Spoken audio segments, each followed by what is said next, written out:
Shalom sahabat yang dikasihi Yesus, selamat berjumpa dalam renungan di balik layar Rebal. Di sini kita akan membuka tabir makna di balik setiap tindakan, setiap perkataan, bahkan setiap langkah Tuhan Yesus yang tampak sederhana namun menyimpan rahasia ilahi. Hari ini kita akan menyelami kisah yang begitu ganjil namun menggugah saat Yesus menyembuhkan orang buta dengan tanah dan ludah. Apa maksud dari tindakan ini? Mengapa Yesus tidak langsung menyembuhkan saja? Dan mengapa dia memilih hal yang terlihat menjijikkan namun justru menyatakan kemuliaan surgawi? Inilah Rebal, tanah dan ludah ketika debu disentuh surga. Mari berdoa. Tuhan Yesus yang kudus dan penuh kasih, kami datang ke hadapan-Mu dengan hati yang lapar akan pengertian dan haus akan pewahyuan-Mu. Kami tahu bahwa setiap tindakan-Mu mengandung makna kekal. Maka saat ini kami ingin menyelami makna kasih-Mu yang menyembuhkan dengan tanah dan ludah. Bukalah mata rohani kami agar dapat melihat makna tersembunyi. Sentuhlah hati kami seperti Engkau menyentuh mata orang buta itu. Urapilah setiap kata dan kalimat dalam renungan ini agar menjadi hidup, membangkitkan iman, dan menyatakan kasih-Mu yang tidak terbatas. Dalam nama Yesus Kristus kami berdoa dan menyerahkan seluruh perenungan ini. Amin. Sahabat Rebal, dunia punya cara pandang sendiri terhadap kekurangan. Orang yang lahir dengan kelemahan sering dianggap sebagai kutukan, kesialan, atau bahkan hasil dari dosa tersembunyi keluarga mereka. Pandangan ini tidak hanya menyakitkan, tetapi juga mengikat orang yang terlahir kurang itu dalam rantai penghakiman sosial, bahkan rohani. Begitu pula budaya Yahudi saat itu. Bagi mereka, terutama penderitaan kebutaan sejak lahir, selalu dikaitkan dengan dosa. Maka ketika Yesus dan murid-muridnya melihat seorang pengemis buta di pinggir jalan, muncullah pertanyaan seperti yang tercatat dalam Injil Yohanes 9 ayat 2. Rabi, siapakah yang berbuat dosa, orang ini sendiri atau orang tuanya, sehingga ia dilahirkan buta? Itulah dunia yang selalu mencari siapa yang salah, bukan siapa yang bisa ditolong. Tapi Yesus datang bukan untuk menunjuk-nunjuk dosa, melainkan untuk menyatakan kasih dan kuasa Allah. Yesus menatap pria buta itu. Tatapannya bukan tatapan kasihan, tetapi tatapan tujuan. Dan kepada para muridnya dia menjawab dengan kalimat yang akan mengubah arah pemikiran mereka selamanya, seperti yang tertulis dalam Injil Yohanes 9 ayat 3. Bukan dia dan bukan juga orang tuanya, tetapi karena pekerjaan-pekerjaan Allah harus dinyatakan di dalam dia. Yesus tidak melihat beban sebagai hasil dosa semata, tetapi sebagai panggung bagi mujizat. Buta itu bukan tanpa arti, buta itu bukan tanpa kebetulan. Buta itu adalah latar gelap agar cahaya kemuliaan Allah dapat terlihat lebih terang. Lalu terjadilah sesuatu yang sangat tidak biasa, bahkan bisa dibilang aneh. Yesus meludah ke tanah. Dari ludah itu ia membuat adonan tanah liat, dan dengan jarinya yang kudus, ia mengoleskan adonan itu ke mata si buta dan menyuruh untuk membasuh diri dalam kolam Siloam. Kemungkinan besar pria buta itu tidak pernah melihat setitik cahaya pun dalam hidupnya.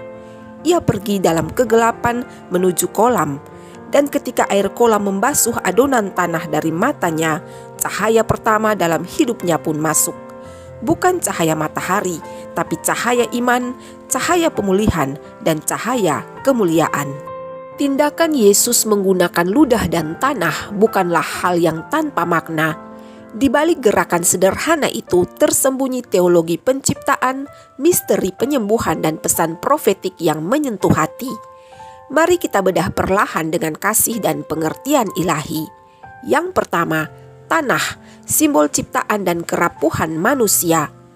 Dalam Kejadian 2 ayat 7 tertulis, ketika itulah Tuhan Allah membentuk manusia itu dari debu tanah dan menghembuskan nafas hidup ke dalam hidungnya.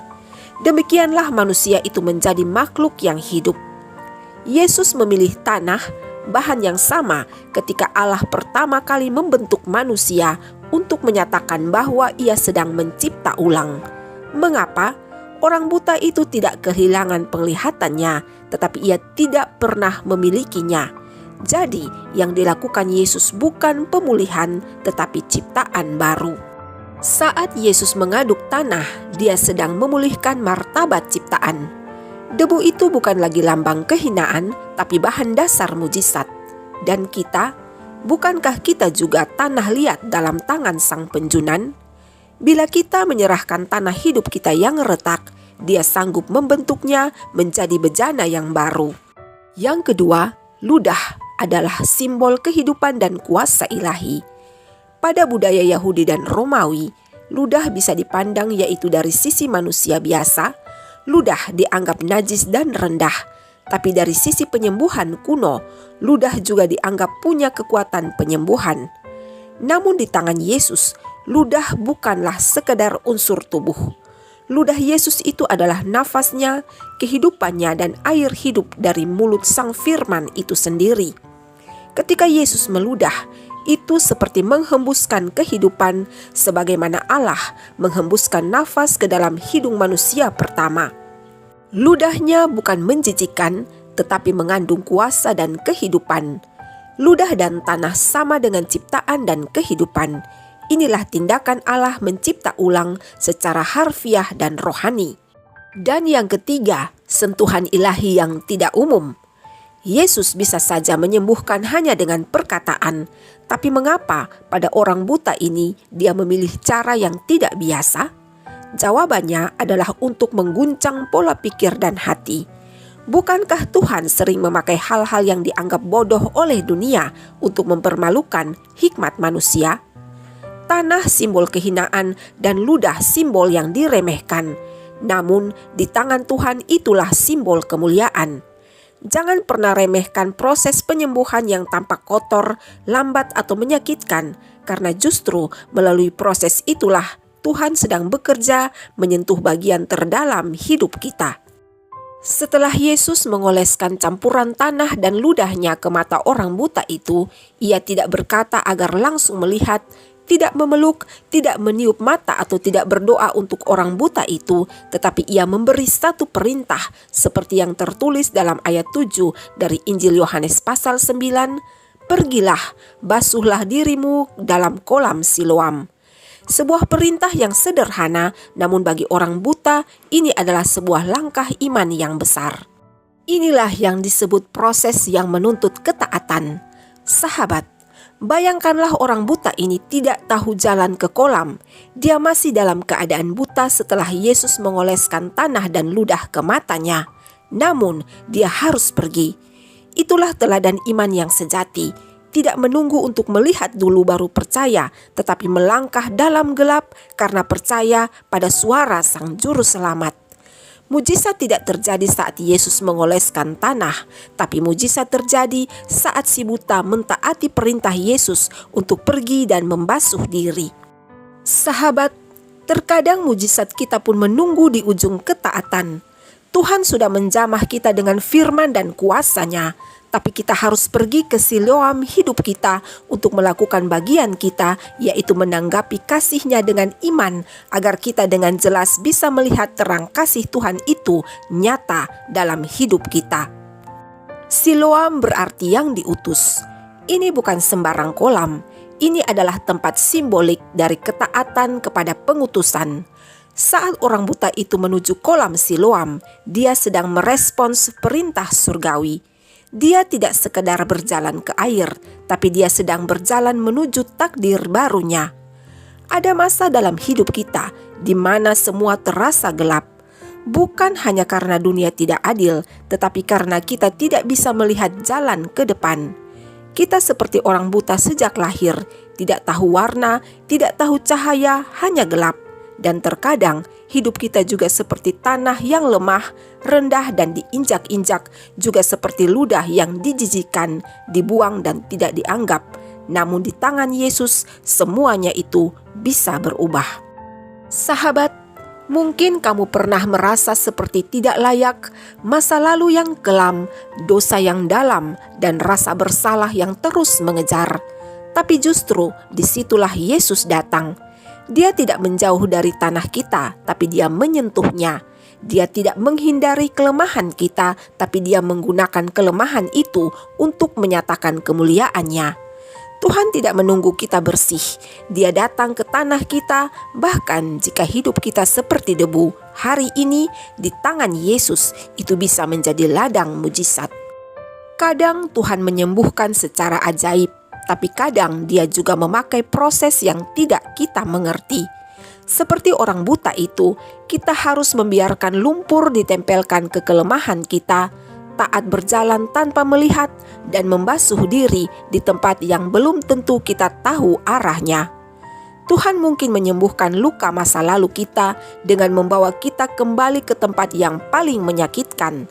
Tetapi saat itu kita tidak sendiri karena kita bersama Tuhan. Dia menyentuh trauma kita seperti Dia menyentuh tanah. Dia meniupkan kehidupan ke luka yang sudah mati dan tiba-tiba kita bisa melihat. Prosesnya memang tidak selalu masuk akal, tapi akhirnya mata kita terbuka dan kita melihat bukan hanya dunia, tapi Tuhan itu sendiri. Seringkali kita menunggu mujizat, tapi Tuhan sedang menunggu ketaatan kita. Orang buta itu tidak disembuhkan oleh lumpur, tapi karena dia taat kepada perintah Yesus. Ada banyak yang sudah dijamah tapi belum dibasuh. Kita merasakan kehadiran Tuhan tapi belum melangkah dalam ketaatan. Kita tahu kehendak-Nya tapi belum melakukan bagian kita.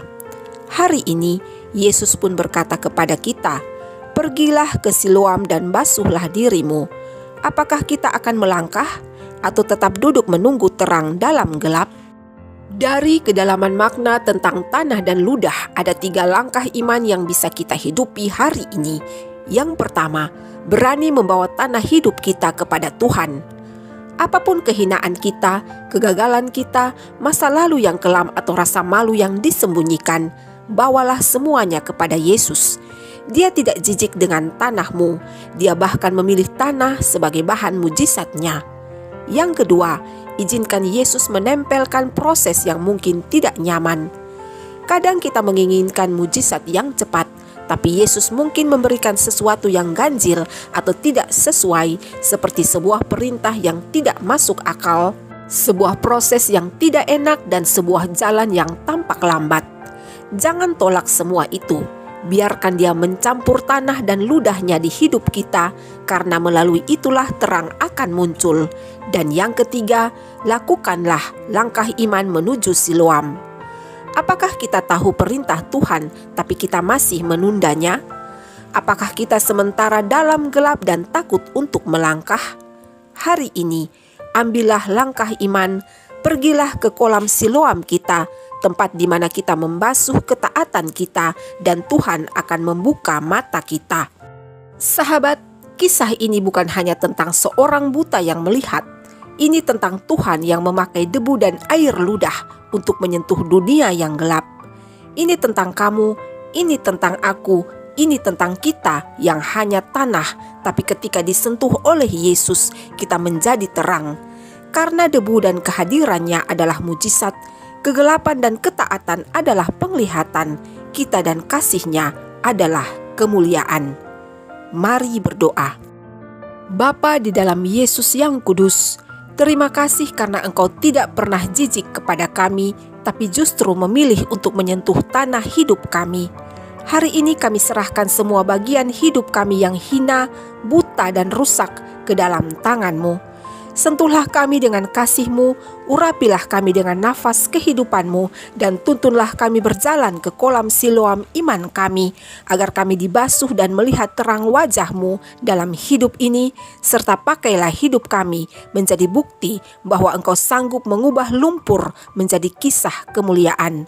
Dalam nama Yesus kami berdoa. Amin. Sahabat yang diberkati Tuhan, terima kasih telah bersama dalam Rebal, renungan di balik layar saat ini. Kiranya kisah tanah dan ludah ini membuka mata iman, menghapus kabut keraguan, dan membawa kita semakin erat dalam pelukan kasih Yesus. Jika renungan ini memberkatimu, maka bagikanlah.